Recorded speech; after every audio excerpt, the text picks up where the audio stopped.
అందరికీ మురళీధర్ క్లాస్ రూమ్కి స్వాగతం. ఆంధ్రప్రదేశ్ రాష్ట్రంలో ఇప్పటికీ కూడా డిఎస్సి ప్రిపరేషన్ మీద మీలో చాలామంది ఉన్నారు.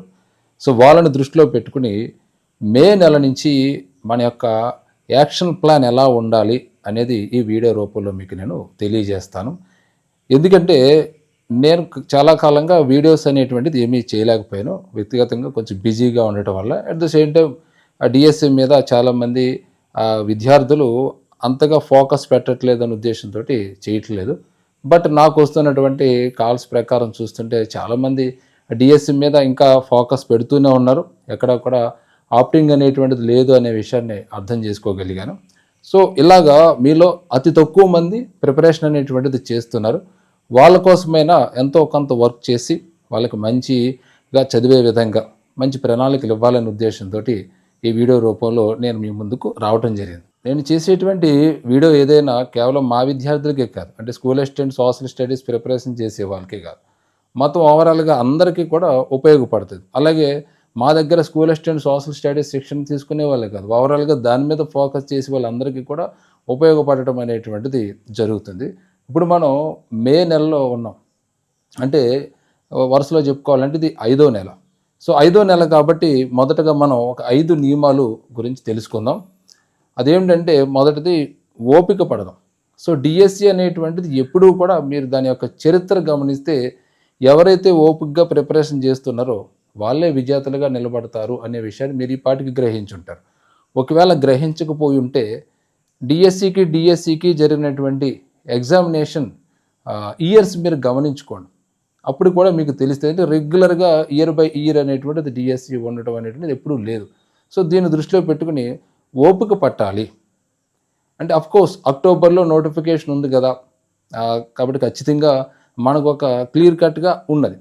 అయితే ఇక్కడ నేను ఓపిక పట్టాలని ఎందుకు చెప్తున్నానంటే అది పోస్టుల విషయంలో మీరు ఓపిక పట్టాలి, సిలబస్ విషయంలో ఓపిక పట్టాలి, అలాగే ఎగ్జామినేషన్ జరిగే వరకు కూడా ఓపిక పట్టాలి.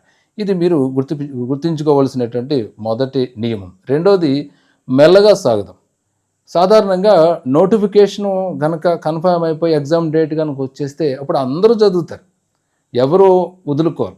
కానీ ఎవరైతే నోటిఫికేషన్ లేనప్పుడు, అంటే ఇలాంటి సందిగ్ధత పరిస్థితుల్లో ఎవరైతే అసలు డిఎస్సి మీదే ఎవరు కూడా దృష్టి పెట్టలేనప్పుడు ఫోకస్గా పెట్టి చదువుతూ ఉంటారో వాళ్ళే విజేతలుగా నిలబడుతుంటారు.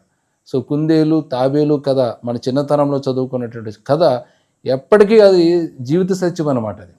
సో ఎవరైతే మెల్లగా తమ యొక్క ప్రిపరేషన్ చేస్తూ ఎవరికీ కనబడకుండా ఎవరికీ తెలియకుండా చదువుకుంటూ సాగుతూ ఉంటారో వాళ్ళ యొక్క విజయం అందరికీ కనపడే విధంగా అప్పుడు తెలుస్తుంది విద్యార్థులారా. అది గుర్తుపెట్టుకోండి. ఇక తర్వాత మూడోది కొత్త పుస్తకాలు చదువుదాం. ఇది ఒక నియమం మనకి. ఎందుకంటే ఇప్పుడు మనం ఒక రకంగా చెప్పాలంటే ఈ డిఎస్సికి ఒకలాంటి సందిగ్ధత పరిస్థితిలో ఉన్నాం.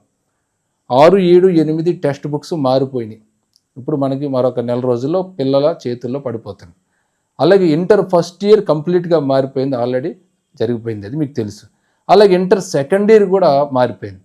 అంటే ఓవరాల్గా మనకి ఒక 9వ తరగతి 10వ తరగతి పుస్తకాలు తప్ప మిగతాదంతా కూడా మారినటువంటి సిచ్యువేషన్లో మనం ఉన్నాం.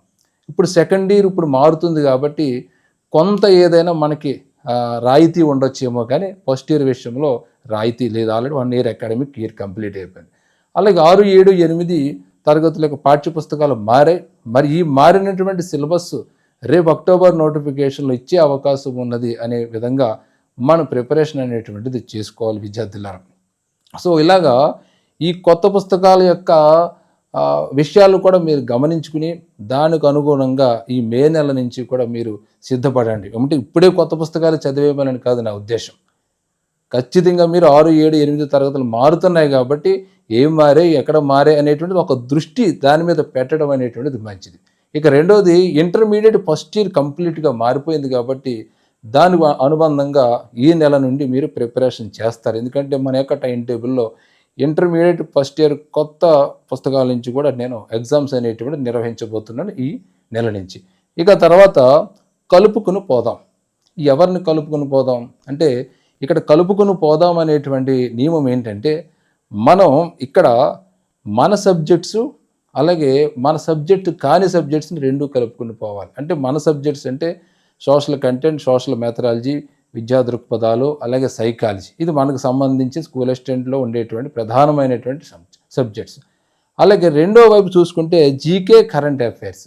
సో ఈ రెండూ కూడా మీరు కలుపుకొని పోవలసినటువంటి అవసరం ఉంటుంది. అంటే జీకే ఎగ్జామ్స్ని కూడా, జీకేకి సంబంధించినటువంటి సిలబస్ కూడా ఈ నెల నుంచి మీరు మే నెల నుంచి కూడా ఒక పకడ్బందీ వ్యూహంతో చదువుతూ ముందుకు సాగాలని తెలియజేస్తున్నాను. ఇక తర్వాత సమయాన్ని జయిద్దాం. సో ప్రపంచంలో అత్యంత కష్టమైనది ఏమిటి ఎవరికైనా సరే అంటే సమయాన్ని జయించడమే కష్టం.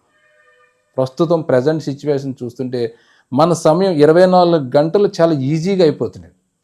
పూర్వం అలా కాదు. ఎలా ఈజీగా అయిపోతుందంటే ఇదిగో మీరు చూసేటువంటి మొబైల్ ద్వారానే మన యొక్క సమయం ఈజీగా అయిపోతుంది. మనం సరదాగా ఏదైనా చూద్దామని స్టార్ట్ చేస్తే ఒక గంట సేపు అలాగే ఉండిపోతున్నాం మనం. అంటే సమయం ఎలా ఖర్చు అయిపోతుందో చూడండి. మనం అనుకుంటాం ఈ మొబైల్ మనం పక్కన పెట్టి చదవాలని, కానీ చేయలేకపోతున్నాం. కానీ ఒక నిర్ణయం స్ట్రాంగ్గా తీసుకోండి. మే నెలలో ఖచ్చితంగా మనం దూరంగా ఉంచి సమయాన్ని సద్వినియోగం చేసుకుందాం. సమయాన్ని సద్వినియోగం చేసుకుంటే చాలు. అదే మనం గొప్పగా మనం సమయాన్ని జయించినట్టే లెక్క విద్యార్థులారా. అంటే మీరు ఏదైతే అనుకున్నారో ఒక రోజులో, లేదైతే ఒక 2 రోజుల్లో, లేదా ఒక 1 వీక్లో ఏదైతే మీరు ప్లాన్ చేసుకున్నారో ఆ ప్లాన్ ప్రకారం మీరు చదవటమే సమయాన్ని జయించడం అనే విషయాన్ని మీరు గుర్తుపెట్టుకోండి. అలాగే సమయం వృధా కాకుండా మిమ్మల్ని మీరు మార్చుకుంటూ ముందుకు సాగటమే సమయాన్ని జయించడం అనేటువంటి విషయాన్ని కూడా విద్యార్థులారా మీరు ఇక్కడ గుర్తుంచుకోవాలి. ఇది ఈ 5 నియమాలు మీరు దృష్టిలో పెట్టుకోండి. ఇక మే నెల సంబంధించి మన యొక్క యాక్షన్ ప్లాన్ ఏమిటి? ఎందుకంటే జనవరి నెల నుంచి కూడా మీరు చక్కగా నా యొక్క ప్రణాళికను అనుసరిస్తూ చదువుతూ వస్తున్నారు. జనవరి అయ్యింది, ఫిబ్రవరి అయ్యింది, మార్చి అయింది, ఏప్రిల్ అయింది. సో ఏప్రిల్ నాటికి చాలా వరకు మనం సిలబస్ని కంప్లీట్ చేయగలిగాం. సో ఇక నుంచి కూడా మే నెల నుంచి కూడా మనం కూడా మళ్ళీ రీలోడ్ చేయటం, కొత్త అంశాలు బేరీజ్ చేసుకుంటూ ముందుకు సాగటం అనేటువంటిది జరుగుతుంది. ఇప్పుడు మే నెలకు సంబంధించి 2 వ్యూహాలు మీరు అనుసరించండి. ఒకటి సొంత సబ్జెక్ట్స్ వ్యూహం, రెండోది జనరల్ నాలెడ్జ్ వ్యూహం. గతంలో మీకు ఏప్రిల్ నెలకు సంబంధించి టైం టేబుల్ ఇచ్చినప్పుడు ఒక మాట చెప్పాను. ఏప్రిల్ ఎండింగ్ నుంచి కూడా మీకు జీకే ఎగ్జామ్స్కి సంబంధించినటువంటి టైం టేబుల్ ఇస్తాను, దానికి కూడా మీరు సిద్ధపడండి విద్యార్థులారని. సో దానికి అనుగుణంగానే మనం మే నెల నుంచి 2 వ్యూహాలతో సాగుతాం. అంటే మే నెల, జూన్, జూలై, ఆగస్ట్, సెప్టెంబర్ ఇలాగా ప్రతి నెల కూడా మీకు జీకే ఎగ్జామ్స్ చదువుతూ ఉండాలి. అట్ ద సేమ్ టైం మరో పక్క మనకు ఓన్ సబ్జెక్ట్స్ కూడా మీరు చదువుతూ ఉండాలి. ఇప్పుడు ఈ ప్రణాళిక ఎలా ఉండబోతుంది మే నెల అంటే ఇక్కడ చూడండి, ఓన్ సబ్జెక్ట్స్ అలాగే అదర్ సబ్జెక్ట్స్ కింద మనం చూసుకుంటే ఓన్ సబ్జెక్ట్లో సోషల్ కంటెంట్, సోషల్ మెథడాలజీ, విద్యా దృక్పథాలు, సైకాలజీ ఇది ప్రధానమైనటువంటి అంశాలు. అలాగే జనరల్ నాలెడ్జ్ అంశాలు మీకు ఉంటాయి. సో ఈ 2 అంశాలను బేరీజ్ చేసుకుని 2 రకాల టైం టేబుల్ మీకు ఇక్కడ ఇవ్వబోతున్నాను. అంటే ఒక పక్క మెయిన్ రోడ్లో మనం పోతూ ఉంటాం, మరో పక్క బైపాస్ చేసుకుంటూ మరొక రోడ్లో మనం అక్కడ యాడ్ అవుతుంటాం. ఇలాగా చివరాఖరికి మన యొక్క లక్ష్యాన్ని మనం చేరుకోవటమే ఈ మే నెల నుంచి మనం అనుసరించవలసినటువంటి వ్యూహాలు అనమాట. ఇప్పుడు దీనికి అనుగుణంగా మొదట మనం మే నెలకు సంబంధించి మన యొక్క ఓన్ సబ్జెక్ట్స్లో ఉన్నటువంటి ఎగ్జామ్స్ కనుక గమనించుకున్నట్లయితే మీకు మే నెలకు సంబంధించి ఒక 7 పరీక్షలు జరగబోతున్నాయి. వాటికి సంబంధించిన సిలబస్ కనుక చూసుకున్నట్లయితే మే 6వ తారీఖున మనకి విద్యా దృక్పథాలు పరీక్ష ఉంటుంది. ఇందులో 2 టాపిక్స్ ఇవ్వడం జరిగింది. ఇప్పటికే మీరు జనవరి నుంచి ఈ ఏప్రిల్ వరకు విడివిడిగా ప్రతి టాపిక్ని చదివారు, ఉన్నటువంటి 6 టాపిక్స్. ఇప్పుడు మళ్ళీ 2 టాపిక్స్ మనం చదువుకుంటూ సాగుతాం. అందులో ఒకటి విద్యా చరిత్ర, 2 ఉపాధ్యాయ సాధికారత. ఈ 2 టాపిక్స్ మీద మే 6వ తారీఖున ఎగ్జామ్ ఉంటుంది. అలాగే మే 10న 10వ తరగతి పాఠ్యపుస్తకంలో మనకి 5 పాఠాలు ఉన్నాయి కదా. 5 పాఠాల్లో మనకి 2 పాఠాలు, ఒకటి ఐరోపాలో జాతీయవాదం పురోగతి, 2 భారతదేశంలో జాతీయవాదం. ఈ 2 యూనిట్స్ మీద, ఈ 2 చాప్టర్స్ మీద మీకు పరీక్ష ఉంటుంది. ఇక తర్వాత మే 14వ తారీఖున world history inter second year. మీకు ఆల్రెడీ ఇంటర్ సెకండ్ ఇయర్ మనకి 7 చాప్టర్స్ కంప్లీట్ చేసుకున్నాం ఏప్రిల్ నాటికి మన టైం టేబుల్. ఇక 8వ టాపిక్ ఫ్రెంచ్ విప్లవం, 9 పారిశ్రామిక విప్లవం, 10 జర్మనీ ఇటలీ ఏకీకరణ ఉద్యమాలు, అలాగే చెదిరిన స్థానిక ప్రజలు, ఆధునిక పద్ధతులు, సమకాలీన ప్రపంచ చరిత్ర. ఇలాగా 8 నుంచి 13 పాఠాల వరకు ఉన్నటువంటి ఈ యూనిట్స్ మీరు చదువుతారు. ఈ ఎగ్జామ్ ఎప్పుడు ఉంటుంది? మే 14. ఇక మే 18న 10th క్లాస్ నుంచి 3, 4, 5 చాప్టర్స్ ఉంటాయి. సో 3వ చాప్టర్స్, 4వ చాప్టర్స్, 5వ చాప్టర్స్ మీరు చదివి ఆ యొక్క ఎగ్జామ్ రాస్తారు. ఇక మే 22న ఇండియన్ హిస్టరీ స్టార్ట్ అవుతుంది. ఇండియన్ హిస్టరీ స్టార్ట్ అవుతుంది. ఏంటి ఇక్కడ మనం మొదటే చెప్పాను కదా, మన యొక్క ప్రణాళికలో కొత్త ఇంటర్మీడియట్ బుక్స్ మీరు చదవాలి అని. సో దానికి అనుగుణంగానే మొదలుపెట్టాం. మొదటి భాగంగా మనం ఇండియన్ హిస్టరీ మీద అటాక్ చేసాం. ఎందుకంటే హిస్టరీ విభాగం ఎక్కువ ఉంటుంది కాబట్టి. అలాగే హిస్టరీలో చాలా చాప్టర్స్ కొంచెం చేంజెస్ అనేటువంటి ఉన్నాయి కాబట్టి, అంటే టైటిల్ అదైనా కూడా విషయంలో మార్పు అనేటువంటి ఉంది కాబట్టి మొదటే దాని మీద ఫోకస్ పెడదాం. ఇండియన్ హిస్టరీలో మనం new inter first year book గుర్తుపెట్టుకోండి, ఇక్కడ ఆల్రెడీ ఇవ్వడం జరిగింది. ఇందులో 3 పాఠాలు: చరిత్ర పరిచయం, ప్రాచీన నాగరికత సంస్కృతులు, తొలి రాజ్యాలు సామ్రాజ్యాలు, ఆర్థిక పరిస్థితి. సేమ్ పాఠాలు, టైటిల్ కొంచెం మార్పు. అక్కడ ఏంటంటే చరిత్ర అంటే ఏమిటని ఉంటుంది పాత పుస్తకంలో, కొత్త పుస్తకంలో చరిత్ర పరిచయం అని ఉంటుంది. ఈ 3 పాఠాల మీద ఎగ్జామ్ ఉంటుంది. ఇక తర్వాత మే 26న మెథడ్ సోషల్ మెథడాలజీ మీద ఒక టాపిక్ ఉంటుంది. అది ఏంటంటే సామాజిక వనరులు సాంఘిక శాస్త్ర ప్రయోగశాల. ఇది ఇక్కడ ఏ పుస్తకాల నుంచి ఏం చదవాలో కూడా ఇవ్వడం జరిగింది. 2018లో మన యొక్క బిఈడి అకాడమీ బుక్, లా బుక్లో సెమిస్టర్ 1, సెమిస్టర్ 2 కలిసి ఉన్నటువంటి పుస్తకంలో అది చాప్టర్, అది సామాజిక వనరులు సాంఘిక శాస్త్ర ప్రయోగశాల 9వ యూనిట్ అనుకుంటాను, ఒకసారి చూసుకోండి. అలాగే బిఈడి ఓల్డ్ బుక్ మనకి 2013, దీనికి ముందు పుస్తకం, అందులో 2 యూనిట్స్ ఇవ్వడం జరిగింది. సాంఘిక శాస్త్ర బోధన అభ్యసన ఉపకరణాలు, సాంఘిక శాస్త్ర బోధన వనరులు అనేటువంటి యూనిట్స్ ఇవ్వడం జరిగింది. ఇక 2024 కొత్త పుస్తకం సెమిస్టర్ 1, సెమిస్టర్ 2 2 పుస్తకాలు విడివిడిగా ఉంది కదా, అందులో 2వ పుస్తకం సెమిస్టర్ 2లో సాంఘిక శాస్త్ర అభ్యాసనంలో బోధన అభ్యసన సామాగ్రి అనేటువంటి టాపిక్ ఇవ్వడం జరిగింది.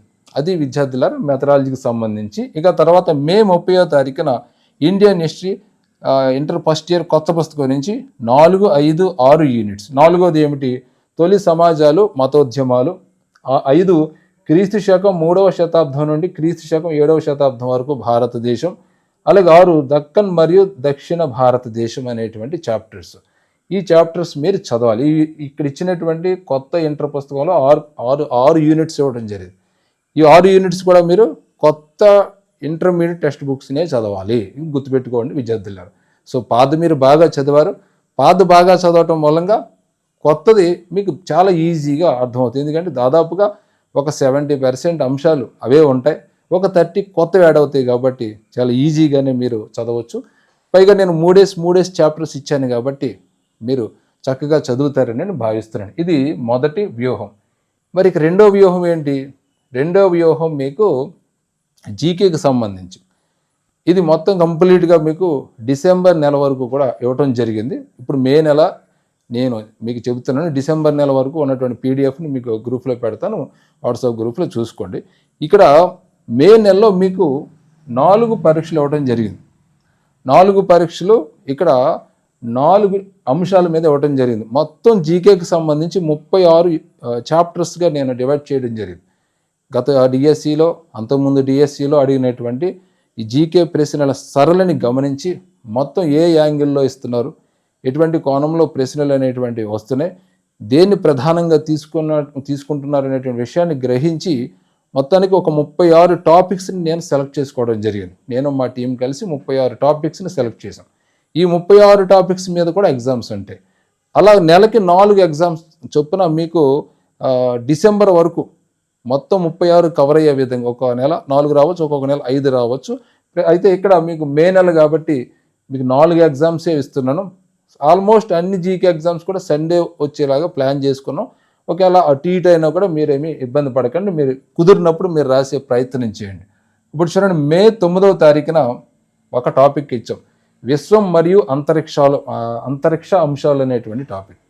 ఇందులో మనకి విశ్వానికి సంబంధించిన అంశాలు, అంతరిక్షానికి సంబంధించిన అంశాలు, సౌర కుటుంబం, గ్రహాలు, ఉపగ్రహాలు, నక్షత్రాలు, వాటెవర్ వీటికి సంబంధించిన అంశాలన్నీ కూడా మీరు చదవాలి.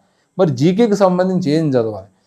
ఏ పుస్తకం అయినా చదవండి, బట్ 2 పుస్తకాలు మీరు తీసుకోండి. ఒక బుక్ చదివితే జీకేకి సరిపోదు విద్యార్థుల, 2 పుస్తకాలు చదవాలి, గుర్తుపెట్టుకోండి. ఇక తర్వాత మరి ఏ బుక్ చదవాలి సార్ అని అడగండి, ఏదైనా పర్వాలేదు, ఎనీ పబ్లికేషన్, అందరూ మంచిగానే రాస్తారు పుస్తకాలు అనేటువంటివి. 2 పుస్తకాలు మాత్రం చదవండి. ఇప్పుడు ఫర్ ఎగ్జాంపుల్ మీరు విశ్వం మరియు అంతరిక్ష అంశాలు ఉన్నాయి, ఒక పుస్తకం చదువుతారు. చదివిన తర్వాత అవే అంశాలు మరొక పుస్తకంలో చదవండి. దాంతో పాటుగా ఇంకా మీకు గూగుల్ ద్వారా గానీ, లేదా ఆన్‌లైన్ మెటీరియల్ ద్వారా ఏదైనా సరే అన్ని కోణాల నుంచి ఆ యొక్క టాపిక్‌ని కవర్ చేయండి. అంటే విశ్వం మరి అంతరిక్ష అంశాలు వచ్చినాయంటే మీకు ఖచ్చితంగా ఆ టాపిక్, ఆ రిలేటెడ్ అంశాలన్నీ కూడా మన బుర్రలో ఉండాలి. ఎవరైనా అడిగినా సరే టక్కని చెప్పగలగాలి. విశ్వం ఆవిర్భావానికి సంబంధించిన అంశాలు ఏమిటి? నక్షత్రాలు ఎలా ఆవిర్భవించాయని గాని, లేదా సౌరకుటుంబం ఎలాగ ఆవిర్భవించింది అని, సౌరకుటుంబంలో గ్రహాల పరిస్థితి ఇలా ఓవరాల్‌గా ఏది అడిగినా కూడా మనం చెప్పే విధంగా ఉండాలి. అంటే అలా మీ యొక్క ప్రిపరేషన్ చేయాలి. జీకేని సరదాగా ఆడుతూ పాడుతూ కొత్త అంశాలు నేర్చుకుంటున్నాం అనేటువంటి కోణంలో మీరు చదువుకుంటూ ఉండాలి విద్యార్థులారా. ఇక మే నెల 17వ తారీఖున ఐక్యరాజ్య సమితి దాని అనుబంధ సంస్థలు. సో ఎప్పుడు జీకేలో ఈ ఐక్యరాజ్య సమితికి సంబంధించిన అంశాలు అడుగుతూ ఉంటాడు కాబట్టి దాన్ని మీరు చదువుకోండి. అలాగే మే 24న అవార్డులు. సో అవార్డుల మీద ప్రశ్నలు అనేటువంటివి వస్తున్నాయి. సో ఆ అవార్డులకు సంబంధించిన అంశాలు మీరు చదువుకోవాలి. ఓకే.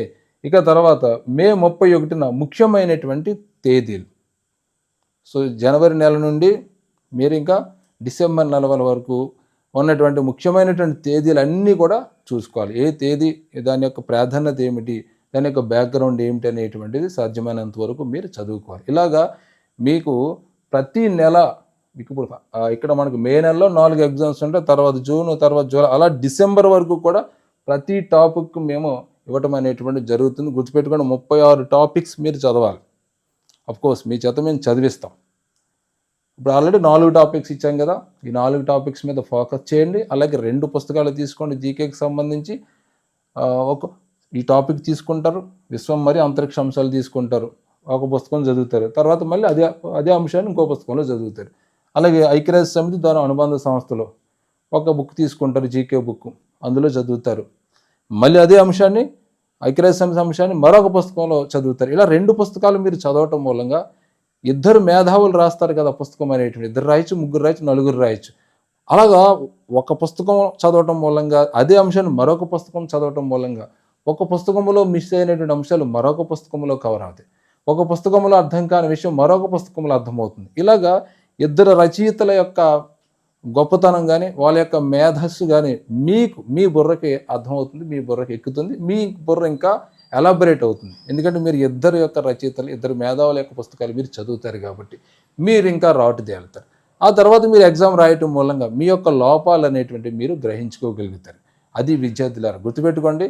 మనం జనవరి నెలలో స్టార్ట్ చేసాం, మీరు అక్కడ కూడా స్కిప్ చేయలేదు, మేము కూడా స్కిప్ చేయకుండా ఎగ్జామ్స్ అనేటువంటివి నిర్వహిస్తూ వస్తున్నాం. కాబట్టి మన ప్రయత్నం మనం చేసుకుంటూ పోదాం. ఫలితం ఎలా ఉంటుంది, దాని ఎఫెక్ట్ ఎలా ఉంటామని తర్వాత, ముందు మన ప్రయత్నం అయితే మాత్రం చక్కగా, నిబద్ధతగా, నిజాయితీగా మనం చేయాలి కదా. సో ఆ విధంగా మీరు అందరూ వెళ్తారని మరొకసారి మిమ్మల్ని అందరూ కూడా కోరుకుంటూ, ఒకవేళ ఈ ఎగ్జామ్స్ మీరు ఎవరైనా రాయాలనుకుంటే ఈ దిగువన కనిపించే నంబర్లకు కాల్ చేయండి. అందరికీ నమస్కారం. జై హింద్.